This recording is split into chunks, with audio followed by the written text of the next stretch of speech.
Hello friends, this is our next video of environmental conventions. Hope so आपको previous video अच्छी लगी होगी। So friends, video को like करें, शेयर करें और चैनल को सब्सक्राइब करें। So friends, let's start our today's lecture, next environmental convention.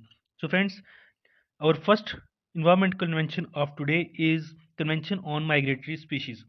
तो friends, this convention also known as Bonn convention, और ये कब साइन हुई थी? ये कन्वेंशन साइन हुई थी 1979 में। फाइन। ये कन्वेंशन कब साइन हुई? 1979 में। Convention on conservation of migratory species of wild animals aims to conserve terrestrial, marine and avian migratory species throughout their range. इस कन्वेंशन के अकॉर्डिंगली वाइल्ड एनिमल्स को सिक्योर करना, कंजर्व करना, migratory species जितनी भी है, मैरीन हो, avian, avian से हमारा रिलेटेड है फ्लाइंग जैसे कि birds, throughout their range. It facilitates the adoption of strict protective measures. Strict protective measures बने हैं इसके accordingly. Convention held two appendixes. Appendix 1, list of migratory species classified as endangered and where urgent international cooperation is necessary. List one में वो migratory species हैं जो कि endangered है और उनकी प्रोटेक्शन के लिए इंटरनेशनल कोऑपरेशन बहुत ही अर्जेंट है, नेसेसरी है। ये स्पीशीज आती हैं अपेंडिक्स वन में। और appendix two, list of other species that require or would benefit significantly from the international agreements under convention. Appendix two में वो स्पीशीज आती हैं जिनको बेनिफिट मिलेगा इस कन्वेंशन के होने से। ये कन्वेंशन कहाँ पे साइन हुई थी? This convention was sign in Bonn. Bonn कहाँ पे है? जर्मनी में। और ये फोर्स में कब आई, कब इसमें एक्शन हुआ? ये हुआ 1983 में। ठीक। As of September 2020 there are 133 member countries. कितनी मेंबर कंट्रीज हैं इस बोन कन्वेंशन की? 133 member countries. Depository is government of federal republic of Germany. और ये कहाँ पे हुई थी? जर्मनी में हुई थी। Marine turtle, Siberian and dugong are part of this convention related to India. India की कौन सी स्पीशीज हैं जो कि बॉन कन्वेंशन के अंडर कवर होती हैं?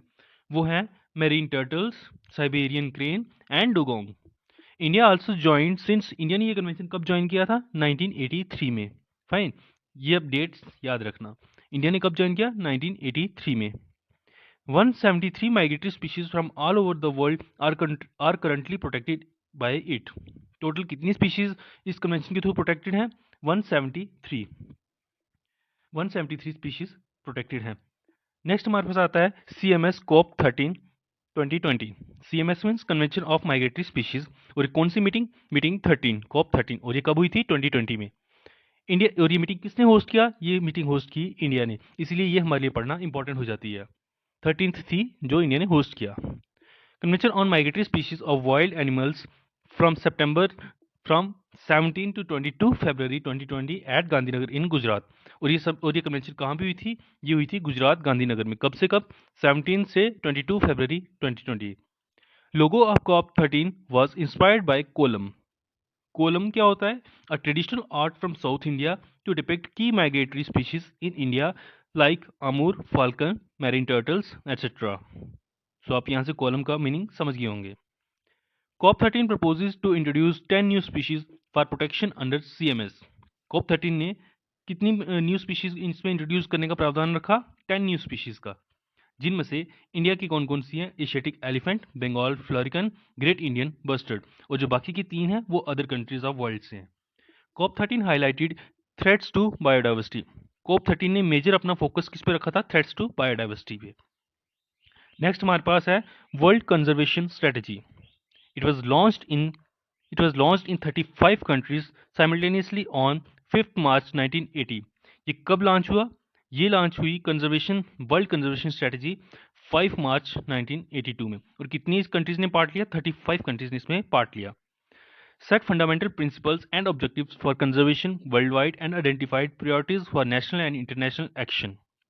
The strategy was followed in 1982 by the World Charter for Nature adopted by UNGA after preparation bye IUCN। उनका की फुल फॉर्म आपको पता होनी चाहिए। UNGA मतलब United Nations general assembly, and IUCN आपको पता ही है। The strategy was followed in 1982। जो UN जनरल असेंबली थी, उन्होंने भी ये स्ट्रेटजी को फॉलो किया। कब? 1982 after preparation bye IUCN। Next is it is considered one of the most influential documents in 20th century nature conservation and one of the first official documents to introduce the concept of sustainable development. So हम यहाँ से देख सकते हैं कि first official document जिसने sustainable development को introduce किया वो था अपना ये ही क्या sorry world conservation strategy. World conservation strategy में फर्स्ट टाइम सस्टेनेबल डेवलपमेंट का इंट्रोडक्शन हुआ। सो फ्रेंड्स नेक्स्ट हम पढ़ेंगे world charter for nature 1982। World charter for nature it was adopted by UN member Nations on October 28 1982। ये UN world charter of nature कब adopt हुआ? 28 अक्टूबर 1982। It proclaims 5 principles of conservation by which all human conduct affecting nature is to be guarded and judged. UN charter for nature में 5 principles बनाए गए जिसके accordingly हम ये देख सकते हैं कि ह्यूमन की कौन सी एक्टिविटीज नेचर को अफेक्ट कर रही हैं, उसको कैसे गार्ड किया जाए, कैसे जज किया जाए। सो नेक्स्ट अभी हम पढ़ेंगे Nairobi declaration. Nairobi declaration is also important. इसमें लास्ट टाइम क्वेश्चन पूछा गया है इसी नैरोबी डिक्लेरेशन से कि कौन से ईयर में ये हुई। Adopted eight Nairobi. नायरोबी क्या है? Nairobi is the capital of Kenya, इसीलिए इस डिक्लेरेशन का नाम नायरोबी पड़ा क्योंकि ये मीटिंग कहाँ पे हुई थी? नायरोबी में। For celebrating 10th anniversary of Stockholm conference. Fine. 105 nations participated and was held from 10 to 18 May 1982। So friends dates याद रखना इसकी कितनी, इसकी डेट्स याद रखना कितनी नेशंस ने पार्ट किया इसमें 105 नेशंस ने पार्ट किया और कब से कब तक चली है? 10 से 18 मई 1982 तक। Creation of special commission to frame long term environmental strategies for achieving sustainable development up to 2000 and beyond. और इसमें यह प्रावधान रखा गया कि हमें एक न्यू स्पेशल कमीशन की फॉर्मेशन करनी चाहिए जो कि long term environmental strategies for achieving sustainable development उस पर काम करे। Fine.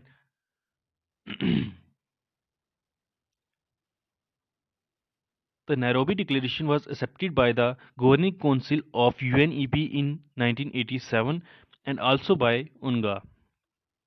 Next is Vienna Convention for Ozone Layer. Vienna Convention for Ozone Layer. So, Vienna Convention for Ozone Layer कब हुआ? ये हुआ 1985 में. The convention was adopted on 22 March 1985 for protection of ozone layer. Fine. For the protection of ozone layer. Vienna Convention किससे related है? Protection of ozone layer से related है. It is a multilateral environment agreement, provide framework for international reduction in production of CFCs due to their contribution in destruction of ozone layer. So, ये Veena convention ने किस पे काम किया? इन्होंने international reduction in production of CFCs इस पे इन्होंने रिसर्च किया, इस पे स्टडी किया due to their contribution in destruction of ozone layer. Friends याद रखना आप इस वीना कन्वेंशन को ग्रीन हाउस गैसेस से लिंक मत करना क्योंकि वीना कन्वेंशन में सिर्फ ओजोन लेयर के रिलेटेड ही, ओजोन लेयर की डिस्ट्रक्शन के रिलेटेड ही बात हुई है, इसमें ग्रीन हाउस गैसेस का कोई जिक्र नहीं हुआ है। Fine. Came into force on 1988। इसमें कितनी कंट्रीज ने साइन किया? इनिशियली स्टार्टिंग में कितनी कंट्रीज ने इसमें साइन किया? 28 कंट्रीज साइन दिस कन्वेंशन। 16 सितंबर international day for preservation of ozone layer और इसको हम ओजोन डे भी बोलते हैं। 16 सितंबर को ओजोन डे मनाया जाता है। तो फ्रेंड्स ये डेट याद रखना, ओजोन डे कब मनाया जाता है? 16 सितंबर को। Vienna convention on law of treaties. Vienna convention को आप मिक्स मत करना क्योंकि वीना एक जगह का नाम है, वहां पे 3 कन्वेंशन हुई हैं। एक तो हमने देखा ओजोन लेयर के रिलेटेड वीना कन्वेंशन हुई है और नेक्स्ट हुई है Vienna convention on law of treaties. ये हम देखते हैं। It is a treaty of treaties that establishes rules, procedures, guidelines for how treaties are defined, drafted, amended, interpreted and operated. So, Vienna Convention on Law of Treaties ये कब sign हुई? 1969 में। और इसमें ये हुआ कि हमने ये रूल्स इसमें इस्टेब्लिश किए, गाइडलाइंस इस्टेब्लिश किए, प्रोसीजर्स इस्टेब्लिश किए कि how treaties are defined, treaties किस तरह बनाई जाएंगी, किस तरह ड्राफ्ट की जाएंगी, किस तरह हम ट्रीटीज को अमेंड कर सकते हैं और किस तरह उसको ऑपरेट कर सकते हैं ट्रीटीज को। ये सब कहाँ डिसाइड हुआ? Vienna convention on law of treaties. Fine. Vienna convention और नेक्स्ट कौन सी? Vienna convention on diplomatic relations. ये दोनों आप वीना कन्वेंशन मिक्स मत करना, मैं अगेन बोल रहा हूँ। It is a treaty defines the framework of diplomatic relations between the member states. It has 192 members. So दूसरी थी जो Vienna convention on diplomatic relations, इसमें इन्होंने फ्रेमवर्क डिसाइड किया कि diplomatic relations between member states किस तरह से होने चाहिए और इसको 192 मेंबर्स ने साइन किया। सो जो एग्जैक्ट जो वीना कन्वेंशन जो हम अभी पढ़ रहे हैं इन्वायरमेंट के रिलेटेड, ओजोन लेयर के रिलेटेड, उसको कितनी मेंबर कंट्रीज ने साइन किया? उसको किया 198 मेंबर कंट्रीज ने उसको साइन किया, किसको? Vienna convention related to ozone layer को। सो वीना कन्वेंशन इसके हेडक्वार्टर्स कहाँ पे हैं? यूएनईपी के अंडर ही हैं। India join Vienna convention when? 1991। India ने कब ज्वाइन किया? 1991 में। Fine. The council of parties to Vienna convention is held triennially. Vienna convention के जो council of parties member countries की जो मीटिंग होती है वो ट्राइनली होती है, मतलब 3 साल के बाद एक बार, after 3 years one time. There are 2 trust funds associated with Vienna convention. 2 trust fund इससे जुड़े हुए हैं। कौन कौन से अभी हम देखेंगे। एक है trust fund for Vienna convention और सेकंड है trust fund for research and systematic observation. So next is Montreal protocol. Montreal protocol. Montreal protocol कब साइन हुआ? 1987 में। The protocol came to force when? Came to force in 1989। 1989 में Montreal protocol action में आया। The protocol set targets for reducing the consumption and production of range of ozone depleting substances and some hydrofluorocarbons. So Montreal Protocol किससे related था? Montreal Protocol ने targets set किए for reduction and consumption and production of reduction consumption production of range of ozone depleting substances. Friends याद रखना यहाँ पे भी green house gases का जिक्र नहीं हुआ है। यहाँ पे इन्होंने ozone depleting substances term use किया है। हाँ, हाइड्रोफ्लोरोकार्बन्स का नाम आया है बट यहाँ पे ग्रीन हाउस गैसेज का कोई जिक्र नहीं है, इसलिए आप कंफ्यूज मत होना, इसको उसके साथ मिक्स मत करना।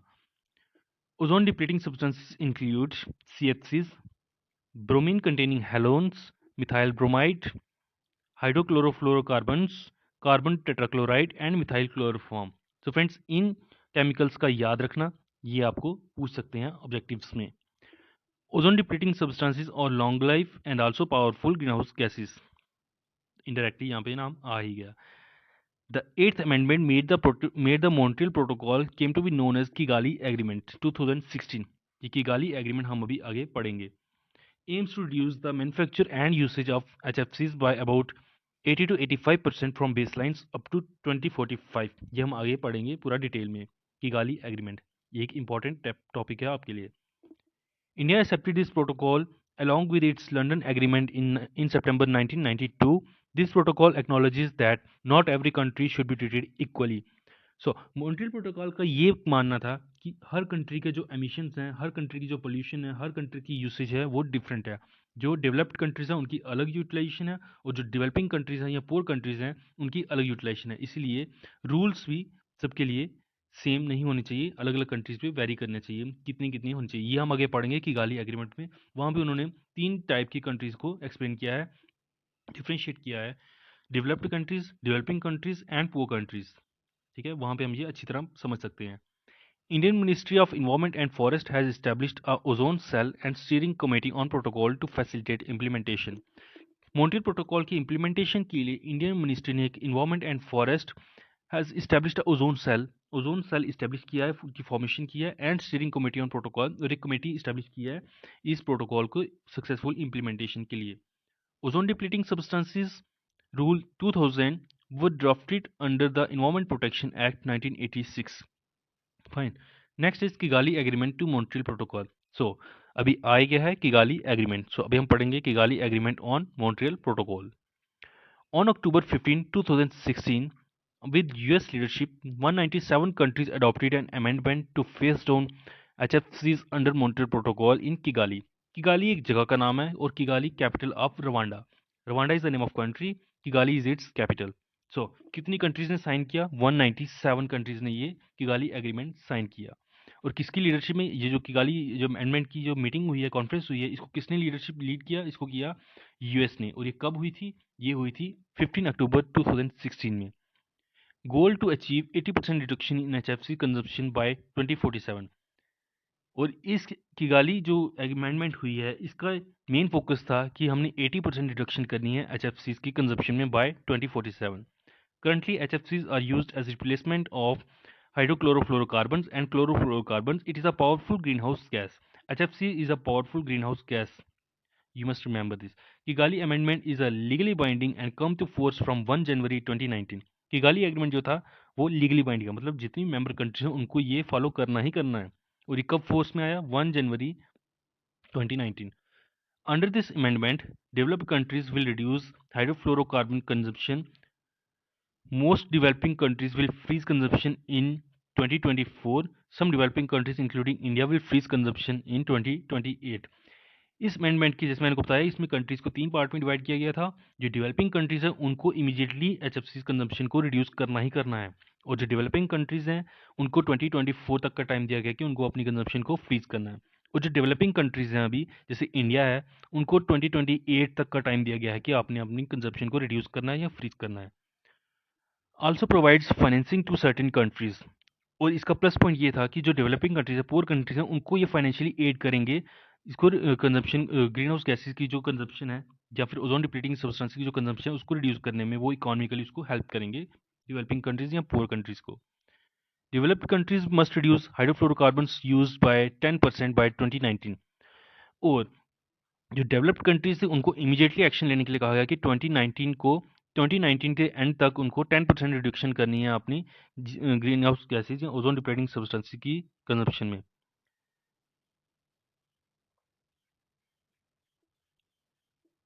सो अभी हम देखेंगे 3 तरह की कंट्रीज जो उन्होंने डिवाइड किया क्लासीफाई की है।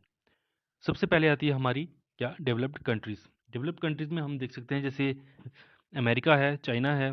चाइना तो वैसे भी डेवलपिंग में आ रहा है। रशिया है। तो उनको था कि 2019 उनको अर्जेंटली उनको इमीडिएटली कहा गया कि 2019 के एंड तक आते आते उनको 10% रिडक्शन करना है अपने सीएफसीज के यूज़ में। बेस ईयर उनको माना गया है कि उन्होंने किस ईयर को बेस ईयर माना है, 2011-13 को बेस ईयर माना है, मतलब उसके अकॉर्डिंगली 10% रिडक्शन करनी है, और गोल है उनका 2036 तक 80% रिडक्शन करने का ये गोल है।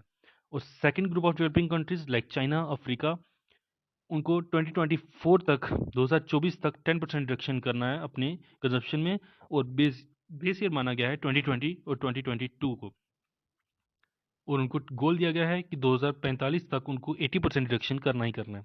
और थर्ड ग्रुप में आ जाती हैं developing countries like India, Pakistan और गल्फ कंट्रीज। इनको कहा गया है कि 2032 तक इनको 10% रिडक्शन करना है, और बेस ईयर इनका क्या होगा 2024-26, और गोल है 2047 तक इनको 85% रिडक्शन करना है। सो ये थी मॉन्ट्रियल प्रोटोकॉल और उससे related Kigali agreement. So friends ये बहुत ही इंपॉर्टेंट लेक्चर रहेगा आपके लिए, और आपको याद रखना है इसको। आप चाहें तो मेरी तरह नोट्स बना सकते हैं, अदरवाइज मैं आपको पीडीएफ भी दे सकता हूँ, आप कमेंट सेक्शन में बता देना।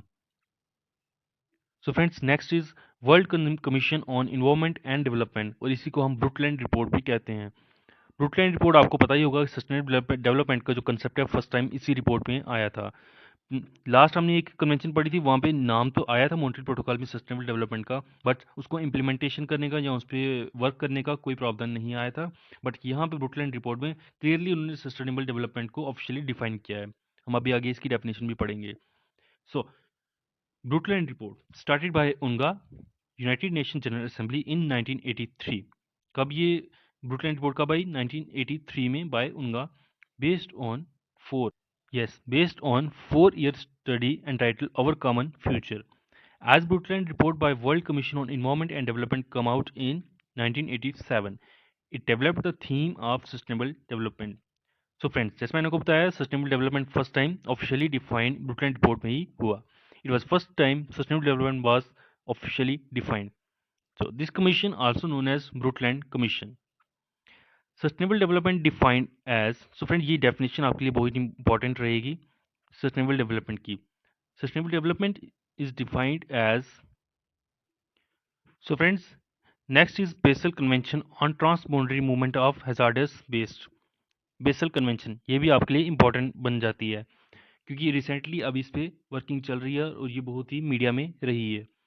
It is an international treaty that was signed that were designed to reduce the movement of hazardous waste between nations, especially from developed to less developed countries.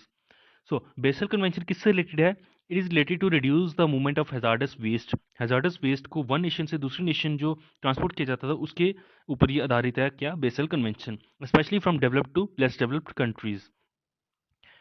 However, it does not address the movement of radioactive waste.